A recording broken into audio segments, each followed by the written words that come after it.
بسم اللہ الرحمن الرحیم۔ السلام علیکم۔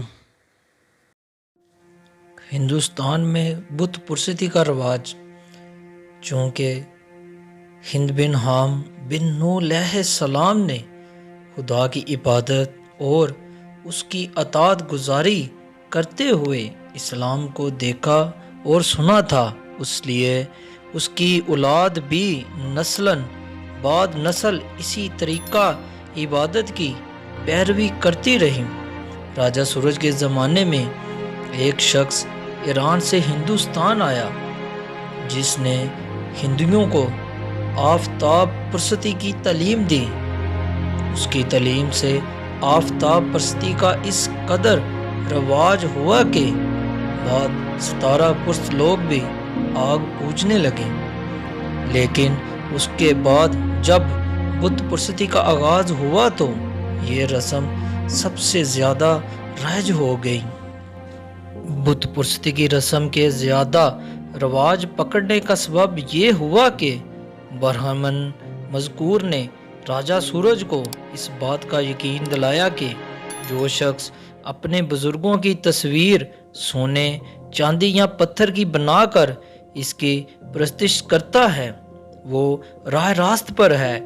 اس عقیدے میں لوگ اس قدر پختہ ہو گئے کہ ہر چھوٹے اور بڑے نے اپنے مردہ اسلاف کی تصویریں بنائیں اور ان کی پرستش شروع کی، اور خود راجہ سورج بھی بلدہ کنوج کو بسا کر گنگا کے کنارے بت پرستی میں مشغول ہوا، اور راجہ کی تلقید میں رایا کا بھی یہی حال ہوا کہ ہر شخص اسی عقیدے کے موافق اپنے خاص طریقے پر بت پرستی کرنے لگا۔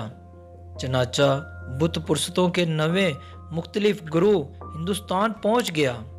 چونکہ راجہ سورج نے کنوت کو اپنا پایا تخت بنا لیا تھا اور اکثر وہیں رہا کرتا تھا، اس لیے سورج کے زمانے میں کنوج کی آبادی اتنی بڑھی کہ 50 کوس تک برابر شہر کا پھیلاؤ بڑھتا گیا۔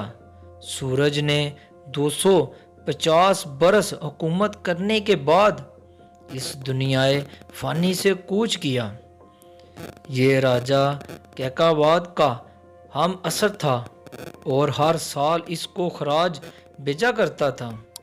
اس نے رستم کے حقوق احسان کا ہمیشہ لحاظ رکھا اور اپنی بانجی کا رستم کے ساتھ نکاح بھی کروا دیا۔ ہر سال بادشاہی خراج کے ساتھ رستم کو تحفہ بھی بھیجا کرتا تھا۔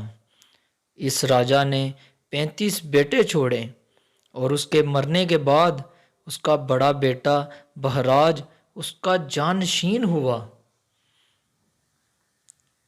جی تو دوستو، یہ تھی میری آج کی کہانی۔